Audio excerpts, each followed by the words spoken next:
Hello, and welcome to another episode of the Cosmic Tape Music Club podcast. I'm Jacqueline. I'm Augustus. Together we are the Galaxy Electric, and this month we are covering Halim El-Dabh, who is an Egyptian-American composer, and usually the headline you see, if you Google his name or if he's come across your plate, is that he's the father of electronic music. And there is a lot being written about, or that has been written about, his contributions to early electronic music, especially tape music. And there's a lot of debate about the idea that Pierre Schaeffer, is the father of electronic music. He coined the term musique concrète and made the first known, electroacoustic piece of music. And what we've come to find is that that's actually not historically accurate, but it's sort of one of those things that we've talked about before, where a lot of people all over the world, before there was the internet or even really good telephone services, people all over the world were working on similar ideas without knowing each other or collaborating or knowing what the other person was figuring out. And so that's what we're going to talk about. We've been having a lot of fun doing the research in our private Facebook group, which is called the Cosmic Tape Music Club. If you're not already part of that, we'd love to have you. Just request to join and we will let you in the doors of the group, where we share, everything we're researching for the month, as well as any other fun finds, music or articles, as well as your own personal music that you might be working on in this vein, even if it's not exactly cosmic tape music. It all starts in the group. Yeah, so we started these conversations as part of the group, and eventually now it's a podcast. So this is episode 4, and last month was Wendy Carlos. So go ahead and, listen to that one as well. This will be a fun introduction for all of us to Halim El-Dabh. So there's always a fun place to start, which is when they were born. I came across a lot of posts around celebrating his birthday, later in life, that referred to his birthday as his 4,085th spirit journey or something like that. And I don't know who to ask or how to find out what the story is behind that. I saw a lot for some reason there was a lot centered around his 80th birthday. I wonder why. Yeah, I don't know. I mean, that's definitely a milestone. He did live well beyond that too, so that's interesting. He was born in 1921, so he actually would have been 100 years old this March. So we're recording this in April, and just 1 month ago, he would have had his 100th birthday. He would have had his name announced by Willard Scott on the Today Show. Yes. That's amazing to think, because he is also this figure who... Is that still happening? I don't even know if that's still happening. I don't know with COVID if that's been happening, but the idea that he is, lived in America for a long time and, passed away here in America. But just the idea that he's this amazing, influential, important pioneer of early electronic music living in Ohio, who just ends up it was his 100th birthday on the Today Show, and people wouldn't know, what we know about him and who he is, to so many musicians. Mm-hmm. I like that idea. That sounds really funny to me. Mm-hmm. Yeah, good old Kent State, Ohio. Yeah, we're kind of jumping all over, as we always do, because we like to approach this from, obviously, the biography of the person is important because it gives you context of, where they were in the world while they were exploring these ideas and who they might have interacted with and kind of what technologies would have been available to them. So that's why dates and places are important in our discussions, but mostly we're just digging through the archives looking for anything we can about tape music and using the studio as the instrument. And he really embodies that so much. The more I read, the more I want to know. That's usually the case, don't you find, in our explorations? Yeah, usually it's the door is cracked open and I just want to open it and look and see what's in the rest of the room. And never leave. I know.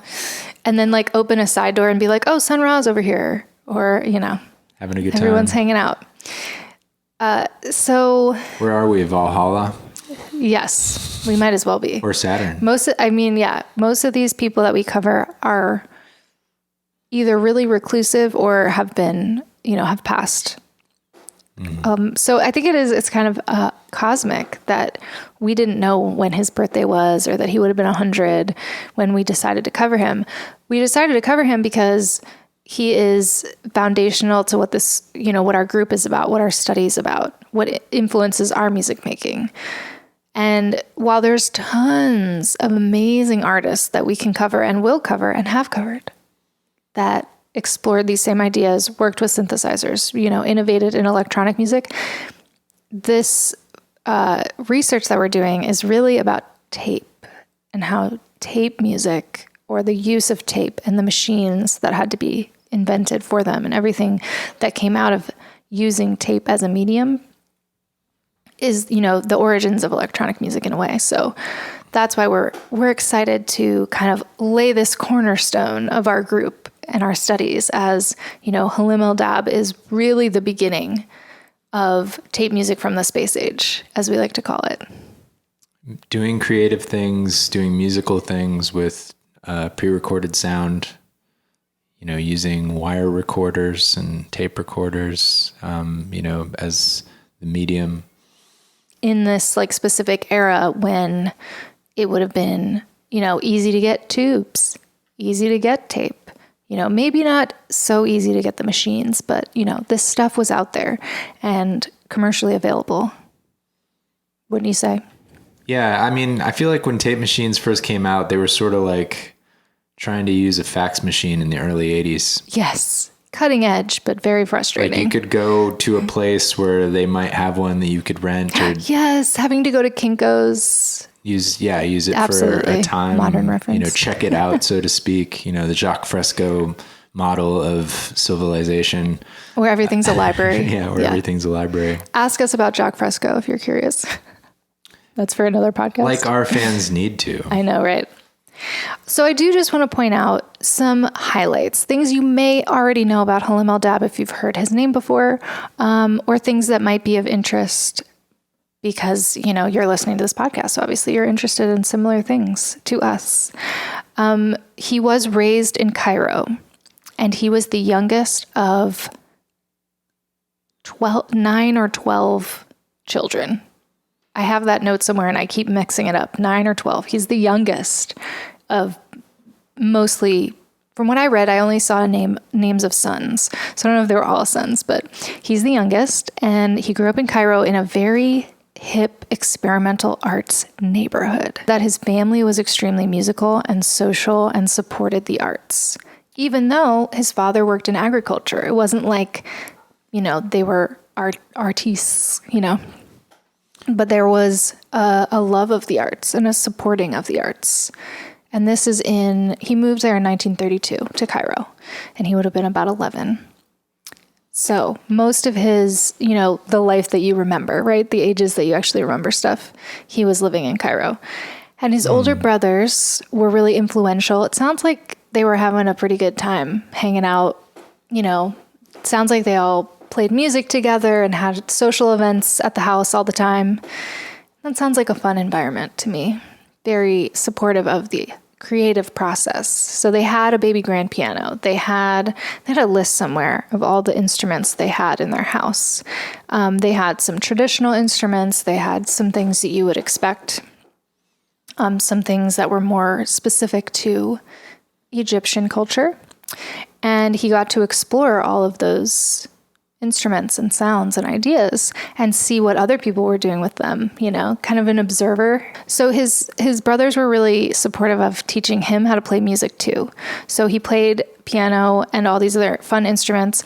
And by the age of 11, he had his first composition. He did his first composition at 11. At age 14, he started going to a listening group, which sounds like a Discord, but in real life in Cairo, where they would find these records of, I think even like Edgar Varese might have been in the mix. And they would listen to these experimental avant-garde compositions on, in their listening circle that I guess they had to go to in order to have the equipment and the actual release to listen to. And then by 15, he started studying music with someone. But in 1932, this is something really cool too. So about like, him growing up in Cairo, having a musical artistic family.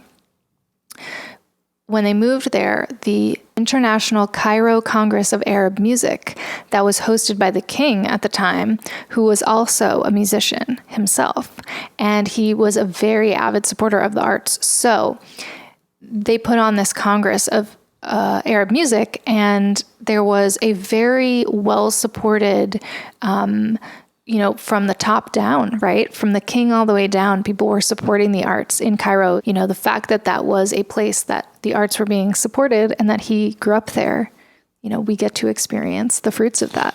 Once again, right place, right time, it sounds like, for Halim to be growing up in Cairo. While he was at this Congress of Arab Music, he actually met Bela Bartok and saw wire recorders being used for the first time. This is 1932. So wire recorders play a very important role in this story.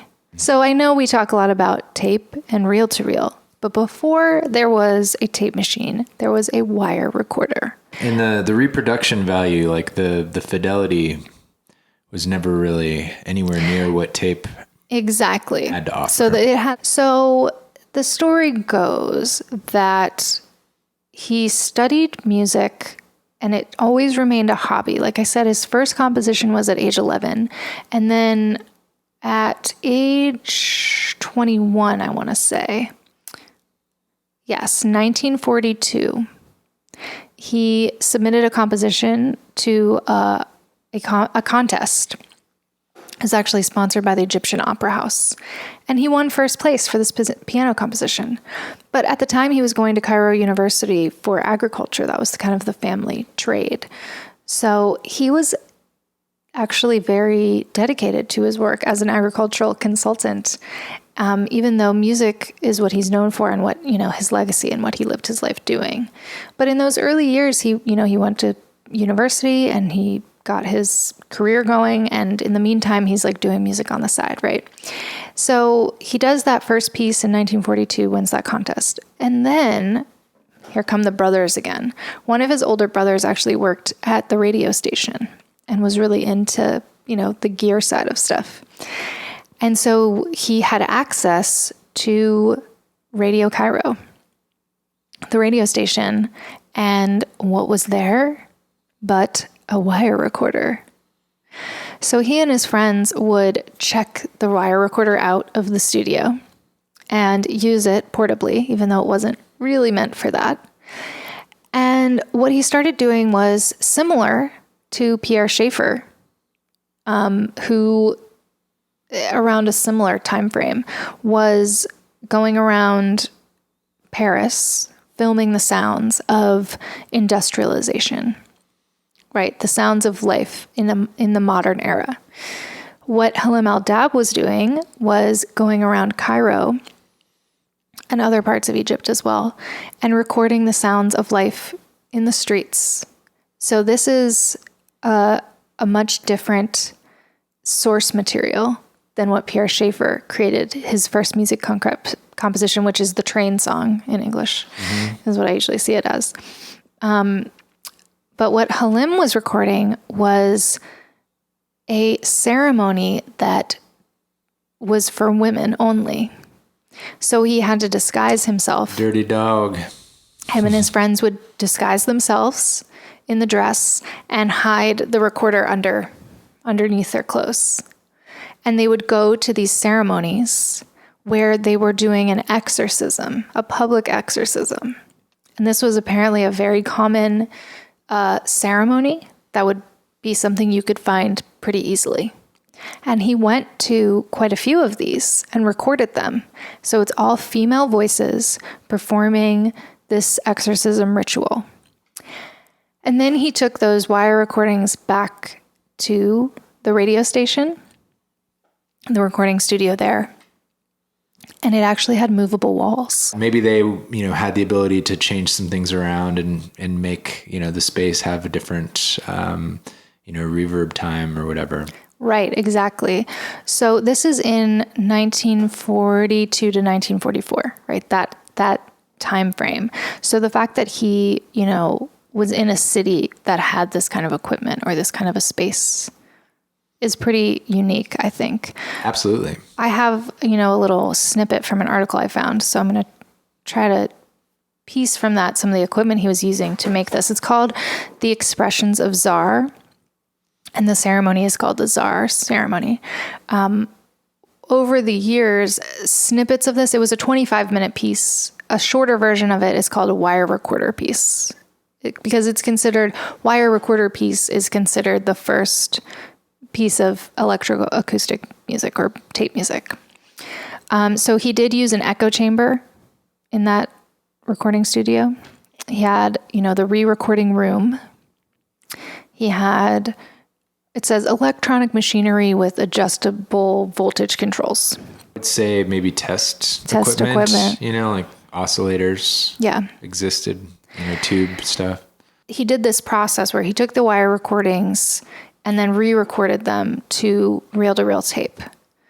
But in the process, he did this many, many times, and he would filter out certain harmonics or overtones because he wanted to create new rhythms out of the overtones that are clashing together. So it sounds like he was trying to create his own beat frequencies. Yes, exactly. Yeah. He talks about how the reason that he manipulates the sound so much is because he's trying to convey the feeling, sort of that intangible aspect of being in the room, the energy that's being shared. Right. So it is a lot more about feeling and perceiving the sound from that experience, like how that experience made him feel versus capturing an exact replica of what it sounded like. He completed the piece in 1944. Instead of performing it, they played the recording off the tape machine in this art gallery in Cairo. So I think it was the first time that someone made a piece electronically that was supposed to be experienced electronically rather than played on an instrument. Obviously, because there was this equipment didn't exist before. And also, I would say what that did was it sort of created the performance standard for tape music, because that tape music is still performed in that way. Then a lot of times people will perform it in a spatial way as well. Right. They'll mix it, right, exactly, in quad or whatever. Yeah, I don't think he was quite doing that. I think it was just magical enough that he had made this piece and then was going to let people hear it. Able to play the actual piece. Sort of like an extension of those listening parties he went to, or that listening group he was part of early on in his years. So anyway, this piece was really important in his life because not only do we mark it as the beginning of electronic music, the first piece of tape music, but also because it was so well received, someone from the U.S. Embassy in Cairo was obsessed with him and was like, you have to perform this again. And then actually wrote his Fulbright scholarship application for him. Because what happened is when people who knew, kind of what was going on in Europe and America with electronic music, they were like, wait, you need to be connected with all these people. So he helped him get the first Fulbright scholarship that he got. And then he went to the U.S. in 1950. Which I would just like to take a moment to say that seems like a really important moment in his life. That's why I didn't want to gloss over it. It's super pivotal to his growth as an artist, I think. Because in every prolific person's life, there's always that, I feel like I can always pinpoint it to a moment where okay, now things are on the up and up for this person. Now they have begun the chapter of what ends up becoming the rest of their life. Yeah, that's absolutely true. Because I think up to that point he was an agricultural consultant, and then his music, even though it was a side thing for him, he really impacted people and they wanted to see him grow more. It's sort of like they saw the spark in him and that he wasn't going to have access to what he needed to if he stayed where he was. Because even though Cairo is super hip And one of the first places, actually, this is a really fun fact, that the king, after this conference of Arab music, made sure that tape recorders were imported to Cairo. And that's why he had access to some of the first wire and reel tape machines that to get to continue to play with, because they actually had them for sale at shops in Cairo. Pierre Schaeffer was saying, like, even he couldn't get tape. El-Dabh was able to afford tape before Schaeffer could. So there's this other layer to why El-Dabh was doing this before Schaeffer was the access, because, you know, Cairo was an affluent city at the time, and that king was all about making sure that there was funding for filming and broadcast and recording industries. So another thing that I love about Halim El-Dabh, besides his music and his innovative spirit, but just the way he talks about things and the choices he makes. And I think it's really important for us to understand and celebrate both paths, like Halim El-Dabh's path as well as Pierre Schaeffer's, because of what they both did in this medium, but they came at it from different spirits, I would say. When Halim El-Dabh was presented with the option to work with a Moog synthesizer, he actually turned it down because he much preferred using, you know, voltage control oscillators and playing with the studio as the instrument, which he actually said that. That's, I believe, a direct quote, that he preferred using the studio as the instrument. And that's how we've been describing what the source of kind of all this music is for us. Like, if the studio is being used as the instrument, then that's probably, you know, under the umbrella of cosmic tape music. And I compared that when we were, you know, discussing this at breakfast one morning. I compared that to the idea, like, if you were a electronic music producer, and, you know, some electronic music producers are more sample based, you know, while others, I do remember this conversation now, are, you know, more synthesizer based, you know. And so, for example, like, you know, in the world of house music, you know, you might get something like electro house, which is pretty much just sequenced synthesizers, you know, MIDI controlling the filter cutoff, and, you know, basically everything you hear is a synthesized sound, you know, almost completely void of samples, you know, whereas, you know, another type of house music might be, you know, heavy with, you know, completely made on samplers or, you know, what have you.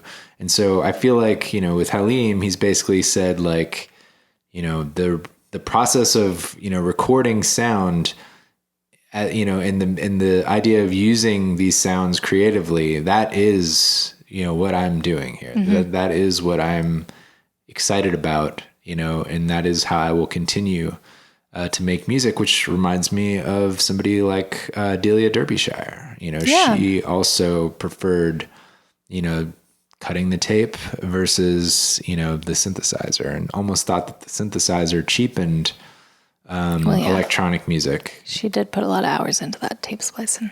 Yeah, and I don't know that Halim necessarily thought that it cheapened it. He's not a purist, I would say. He did work with the RCA synthesizer at the Columbia Princeton Electronic Music Studio. Which is amazing. It's amazing. So we have a lot to still cover. And so what I just want to, you know, encourage you to do as you're listening is to find his music on Spotify or CD Baby, and listen to all these things we're talking about.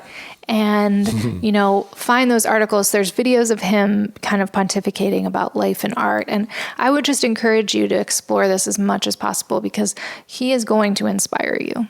I guarantee it. And I'd love to hear any stories you have about how he inspires you through this process. But the other thing I want to talk about is there's this path we can go down of his biography, which has some magical things in it. But the other side of it is just his philosophies. And one of my favorite things that I came across was how he described working with tape. Since this is a tape music podcast, I thought I would focus on that. Lay it on us. So he had a process which he called a generation. He would say his first generation was kind of crude, right? So it might be the raw samples, the raw recordings. And then he would, as he called it, he would go generation after generation after generation until he was happy with the result, until it was really evoking the spirit of the sound that he was trying to work with. But he would line up all the tapes on the wall by generation.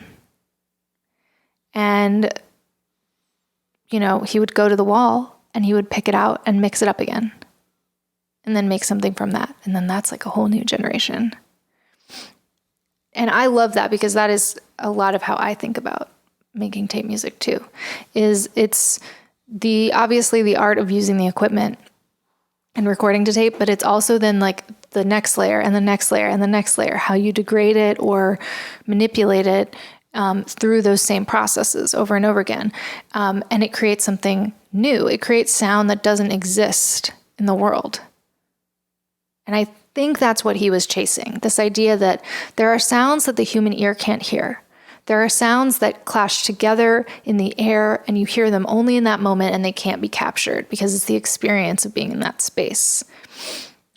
And so when you use tape to make music and you build these layers to it, these generations, you collage it in different ways, you are kind of getting at the heart of that, of this idea that you're creating something that kind of represents the idea of this new sound that didn't exist until I manipulated all these layers, right?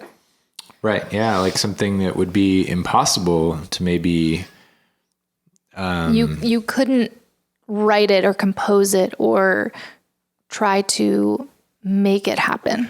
It's a little bit of those happy accidents too. And in listening to his music, I definitely, observed that was a heavy influence, that concept at least, because there's just so many timbres. There's rarely a sound that you hear that sounds like Generation One, if we're using his philosophy. Yeah. The sounds are always a couple generations deep in processing. Whether it be pitch manipulation or the space, that it was being re-recorded. Spatial relationships between, the sound source and the walls and, whatever else is in the space, for it to bounce off of, and a lot of times, the sounds that you end up hearing, sound, in a way space age, without necessarily, being a cliche of what we think of as sci-fi related sounds. Yeah. But I did hear some of that in They his seem music. out of this world. They seem almost like stuff that I hear on NASA's website, where it's like, the sounds of Mars or whatever. Like you hear these things that don't sound like they naturally occur in... That's a great reference point. So the sounds from Mars obviously are going to sound different, planet. Right? Because it's a different atmosphere. And I think that he was after that. He wanted to create stuff that isn't really possible. And so, I think that goes hand in hand with his preferring, the recording as the art form, versus synthesizers, because as you hear in his music, like, even if he uses a synthesizer sound, it's just, that's one generation. Right. Like there's usually processing, there's spatial stuff going on, there's reverbs, there's pitch shifting, like you don't just hear like a raw oscillator buzz. You know what I mean? From his Exactly. And especially a lot of his work. So there's a compilation called Crossing into the Electric Magnetic, which was a phrase that he referred to a lot, the electric magnetic. And he worked with someone to help him put together this compilation of all his works from, this era where he's working with wire recorders and tapes, as well as when he was at the Columbia Princeton Electronic Music Studio. This was around 2001 when this compilation came out. And it all came about because there was this, of course, a cluttered storage room. Like much of the people we have covered so far, there's always a storage unit somewhere with their old studio equipment or something like that. Which, by the way, happens to be when he turned 80. It just happens to 2001 was the year that he turned 80. That's when he turned 80. Okay. There was a big, just the whole world discovered him all at once. They found, all these unraveling reel-to-reel tapes and things that then became this new release. And that's a very helpful guide. If you want to start somewhere, Crossing into the Electric Magnetic is a great album compilation to get started. So just to jump on some of those fun stories, a little bit of his biography, He did get that Fulbright scholarship. He did go to the U.S. in 1950. He went there to continue experimenting with tape and composition. And throughout the time from like 1950 to 1958, he was getting like all these grants and things. And he got grants to work on really cool experimental projects. And then in 1958, he got a grant to do some work at the Columbia Princeton Electronic Music Studio, or Music Center, sorry. And while he was there, he got to meet, Otto Luenig and, John Cage, and he became friends with these people and worked with them. And he ended up composing for Martha Graham. So he has this mix of sort of like works for dance and opera, works for piano, and then these tape compositions. Hitting on those fun points again, he did end up becoming a professor at the university in Ethiopia and then at Howard University in DC. So throughout this time, he did come to the US to work with these, cutting edge electronic musicians in the 50s. And then in the 60s, he's kind of going back and forth to Africa and America. And while he was in Africa, actually formed a troupe that ended up touring the U.S. in 1969, which is the same year he was working at Howard University, and he was working with the Smithsonian. So I feel like he came to America, he hit the ground running, he got plugged in with all the best, most important, influential people. Doesn't sound like he was in his office very much. No, he was out there doing all kinds of fun stuff. Right? Like we think of him from this electronic music, tape music standpoint, but his legacy and his teaching was in the more ethnomusicology side of things, or composition. But he was interested in how all of these things, connected. And he was just very, like, if you listen to him talk, it's not going to be facts and figures. There's this one review we found where he's being compared to his peers, like Lamont Young and how, or Terry Riley even. I'm not sure who wrote this article or why those specific people were being compared to him at this time, but just that his music was not as mathematical. Yes, I saw what you're talking about. Mm-hmm. Yeah, we had a quick chat about that. So, like I'm saying, if you watch interviews with him, it's going to be this kind of spiritual, emotional approach to things. That he had this sort of joy for life and humanity and the spirit of things. He may have created folktronica. I would buy that, absolutely. Yeah, he liked to incorporate electroacoustic elements and electronic elements together after some generations. That makes sense. So when he first came to America, this is such a fun little tidbit. So when he was meeting all these people in Cairo who found out he was, a musician, a composer, and they loved what he was doing and they wanted him to come to America, he asked them to give him a bunch of American music. And he ended up getting a stack of records of Native American music. And when he went to do his, program in America, he ditched it to go study Native American music at another university once he got there and kind of saw what it was going to be about. So just this idea that someone was like, oh, American music, that's Native American music here. And that was his impression of what American composers were working on right at that moment. I think that flipped a switch for him that, no, I know this stuff exists. When he gets to these like American institutions and they don't know what he's talking about, right? He knows this stuff exists and he goes and seeks it out because it's, more connected to what he's interested in. So I just love that story.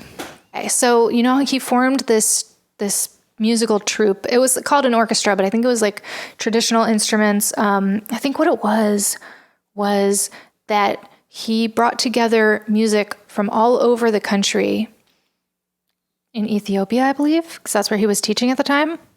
Ethiopia. He brought together musicians and instruments from all over the country that had never played together. So these instruments that had never kind of existed in the same orchestra together, as well as a lot of voices too. And he put this troupe together in 1963. By 1969, he's back in America. They come to tour America. He goes to work at Kent State University. Well, what happens the following year at Kent State University when the National Guardsmen opened fire on the students, on the anti-war protesters at Kent State University in May of 1970. And he had just started working there, and he was actually walking through campus as it was happening, like from one building to another. So he like experienced it, even though he wasn't harmed or anything. But it was so traumatic to him that he had to leave, and he went to Maine for a while and worked on an opera with some students in Maine. It sounds like he was always working with students too. Even up like the stuff that I find of him like from a couple years ago, he was still working with young students. But that opera was called The Opera Flies. And there's some characters that are based on, the specific people he encountered during this shooting. So just the fact that he was part of that too, like he's kind of, I know we always say everybody's a Forrest Gump character, but he's such a Forrest Gump character. I didn't say it. I can't get over it. I was thinking it, but I definitely wasn't going to say it. It's really hard to believe. But yeah, he was totally a Forrest Gump. Another thing, so we mentioned the Crossing into the Electric Magnetic, that compilation album. Half of that album is an opera that he wrote at the Columbia Princeton Electronic Music Center called Layla Visitations. So good. I love it so much. It's a lot of voices, but it's an electronic opera, and he did it in 1961. The amount of names of people, amazing, famous, influential, pioneer people that he crossed paths with or worked with or knew. I mean, the list is so long. Yeah, so he is an inspiration to us, and we've had so much fun listening to his music and learning more about him. He's such a effervescent spirit. I just want to rap a little bit about how awesome his generations is what you called it, but his timbre choices, meaning, knowing how his process, a little bit about his process at least, that he did layers and layers of sound processing. Wherever he stopped, it was a beautiful place, he knew when to stop. Yeah, there was just so many timbres that I was listening to, individual sounds in his music where I was just like, wow, I swear, that is so modern. That is so, that sounds like an FM patch or, whatever. It's just, he's just pulling sounds out that I'm like, man, he stopped there, he was hearing this as a sound that he was hoping to get to, because I have to believe, it's a lot of times we are looking to obtain the result that is a sound, right? But we don't always hit the mark. Yeah. For some reason, I just imagine Halim being the kind of artist that hit his mark or got close to it, at least from what he was imagining or hoping to achieve. Yeah. And so, just to hear these sounds that he was essentially stopping on, is okay, that sound is done. I'm going to let that be that layer. I'm just like, wow, this stuff sounds so cool and so modern. And he would be very much at home in today's experimental music scene, with the type of sounds that he absolutely has created. And many of them, I'll hear and be like, oh, I got to try to recreate something like that. They're just so inspirational. And I hear a lot of my other favorite tape musicians work, more modern artists in his work, so it's I feel like they have been influenced by him at some point, but it's just been a really great experience getting to explore, the timbres of Halim El-Dabh. So I highly recommend that you do that if you haven't done it already. Yeah, I definitely feel like he's one of the people that has connected with our process the most. The way that we make our music felt very much aligned with everything I was reading him describe his process and his philosophies. So made us feel cut from a similar cloth. Yeah, so I was like, oh, we aren't swimming in the unknown.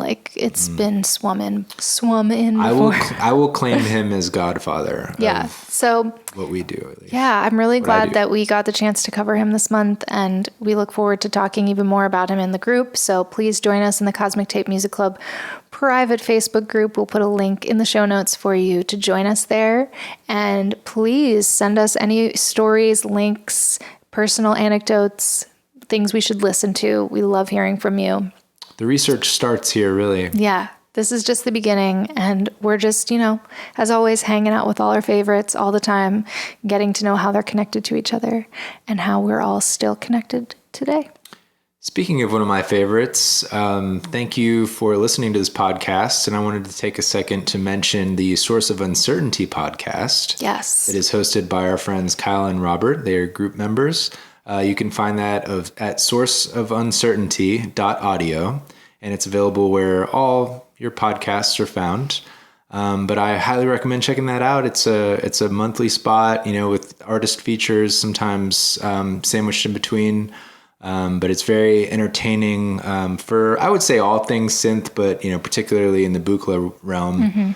Mm-hmm. So check those guys out. Great. Well, thanks for joining us again on the Cosmic Tape Music Club podcast, and we will talk to you next time. Bye-bye.